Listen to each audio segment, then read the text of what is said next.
నా family communist party family కాదు, non political family. నేను హై స్కూల్లో ఉన్నంత వరకు సాయంత్రం ఊరు రాగానే దీపం నేనే పెట్టేవాడిని గుడికి వెళ్ళి. ఏ పండుగలు వచ్చినా దాని సాంప్రదాయం పాటించేవాడిని. ఎస్ఎల్సీ పాస్ అయ్యాక నేను గుండు కొట్టేసుకున్నాను కొండకు పోయి. అది నా బాల్యం. గుంటూరుకి చదువుకు వచ్చాను. ఎందుకంటే వచ్చినా గుంటూరులో స్టూడెంట్స్ యాక్టర్స్లో పాల్గొన్నాను. దాన్ని ఏఎస్ఎఫ్ యాక్టర్ అయ్యాను. ఏఎస్ఎఫ్ నుంచి మార్క్సిజం సిద్ధాంతాన్ని అవగాహన చేసుకొని 70లో ఏఎస్ఎఫ్లో చేరాను.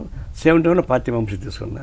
అప్పటి నుంచి నేను కమ్యూనిస్ట్గానే ఉన్నాను. అప్పటి నుంచి ఇప్పుడు దాకా ఎప్పుడు పోలే. ఒకవేళ నిజంగా నేను భక్తుడైతే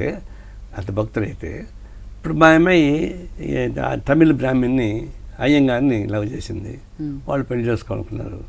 మా అమ్మాయి వచ్చిందంటే సరే ఒకే ఒక కోరిక డాడీ, మేము సాంప్రదాయం పెళ్లి చేసుకోవాలండి. అలాగే నేను ఫీల్ అయ్యాను. ఎందుకు మనం ఇబ్బంది పెట్టాలని ఒప్పుకొని మా అన్నని పిలిచి మా అన్న వద్దని కూర్చొని పెట్టి కన్యాదానం చేయించారు. నేను కూర్చోవచ్చు, నాకేం భయంలే. కానీ నేను నమ్మడం లేదు కదా, ఆ మంత్రాలు తంతాలు నమ్మను కదా.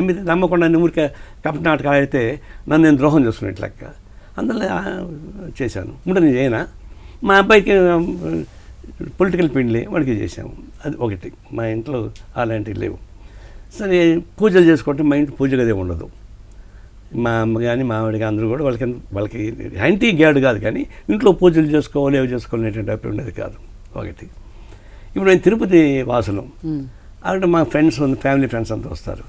వచ్చినప్పుడు లోపల పోదాం అంటారు. ఇప్పుడు నేను పోతే ఏమవుతుందంటే కొంచెం అంత పౌరోహితలు తెలిసిన కాబట్టి కొంచెం దగ్గర ఉండి చూపిస్తారు. మీరు పోతే పొండి తోసేస్తుంటారు. అదే ఇతను 3-4 ఏళ్ళ క్రితం ఒకసారి మా ఫ్యామిలీ ఫ్రెండ్లు, మా ఫ్యామిలీ అంటే ఎవరు పార్టీలో ఉన్నటువంటి వాళ్ళే మా ఫ్యామిలీ కింద లెక్క. నా ఆత్మీయులంతా వచ్చారు. వాళ్ళ అబ్బాయికి పెళ్లి చేస్తారు. నువ్వు కూడా పోదామని పిలిచారు. పోయినాను. అప్పుడు కూడా గొడవ వచ్చింది, అయిపోయింది.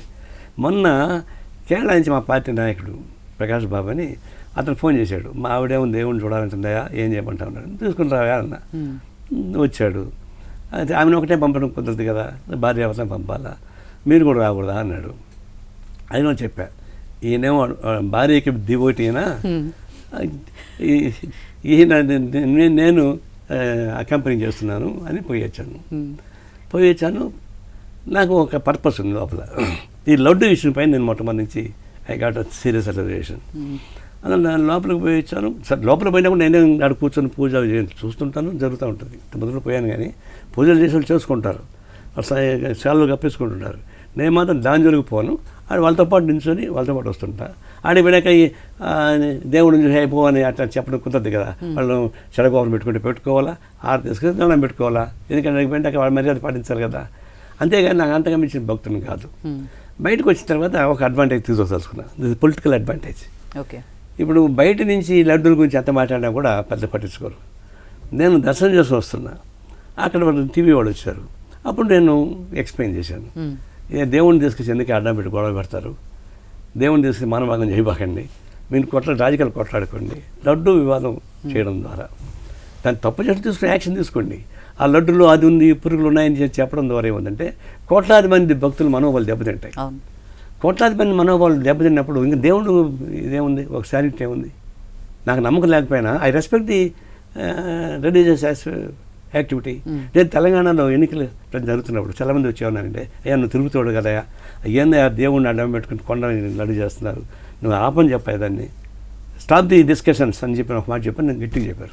అదే మాట చెప్పా, రాజకీయ నాయకులను నోరు అదుపు పెట్టుకోండి, దాని జోలికి పోబాకండి, తప్పు జరిగింది యాక్షన్ తీసుకోండి అని చెప్పిన మాట అవసరం. అది కూడా పెద్ద వైరల్ అయింది. అంటే అది చెప్పింది అది పక్కన పెట్టేశారు. నేను ఇల్లు వచ్చింది, విజువల్స్ అన్నీ చూపించింది, నారాయణ దేవుడు దండం పెట్టాడని. అయితే బీజేపీ వాళ్ళ ఆశ్చర్యం ఏంటంటే, సోషల్ మీడియా అంతా ఎవరో ఒకటి ఆర్టికల్ రాశాడు. న్యాయం కూడా నన్ను సంతోషించాలి వాళ్ళు, కమ్యూనిస్ట్ లాంటి వాడు దేవుడిని దర్శించుకోండి అని అలా అట్లా అనుకున్న వాళ్ళు నారాయణ మార్క్సాన్ని మర్చిపోయినాడు, శిలాలేఖలు ఇచ్చేశాడు, భక్తుడు అయిపోయాడు అని మొదలుపెట్టారు. వాళ్ళు టర్ఫ్లోకి వెళ్ళారు, అందుకని ఉలికిపోటేమో. నేను అనుకున్నా నిజమైన విశాల దృక్పథం ఉంటే నారాయణ లాంటి వాడు కూడా దేవుని దగ్గరికి వచ్చాడని నాకు థ్యాంక్స్ చెప్పేవాళ్ళు పోయి నేను ఇంటి విమర్శలతో మొదలుపెట్టారు. అది అల్ప సంతోషంగా ఉన్నారు వీళ్ళు, పనికి వాళ్ళ వాళ్ళు. నేను దైవభక్తుడు అయిపోయాని, డివోట్ అయిపోయి చెప్పేసి అని ఎందుకు కళ్ళగంటున్నారు. అది అవకాశం లేదు. నా చివరి ఊపిరి వరకు ఎర్రజెండా కింద ఉంటాను తప్ప నేను మారే ప్రసక్తి లేదు. అది అర్థం చేసుకోవాలి వాళ్ళు.